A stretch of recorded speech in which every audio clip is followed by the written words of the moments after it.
గమనాన్ని మార్చిన గొప్ప సిద్ధాంతకర్త కార్ల్ మార్క్స్ 207వ జయంతి సందర్భంగా ఆయన చిత్రపటానికి పూలమాల వేసి విప్లవ జోహార్లు అర్పించిన సిపిఐ-ఎంఎల్ లిబరేషన్ నాయకులు మార్క్స్ ఆశయమైన సమాజ స్థాపన కోసం ఉద్యమిద్దాం.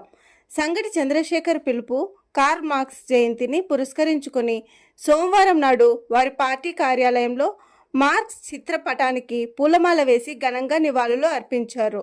ఈ కార్యక్రమంలో పార్టీ జిల్లా కమిటీ సభ్యులు చంద్రమోహన్ రాజు, జకరయ్య, నియోజకవర్గ పార్టీ నాయకులు రామరాజు, విజయరావు, కె బాబు, జయరామరాజు, సుబ్రహ్మణ్యం, మోహన్, చెన్నయ్య, రాజేంద్ర ప్రసాద్, గుర్రప్ప, శాంసన్ తదితరులు పాల్గొన్నారు.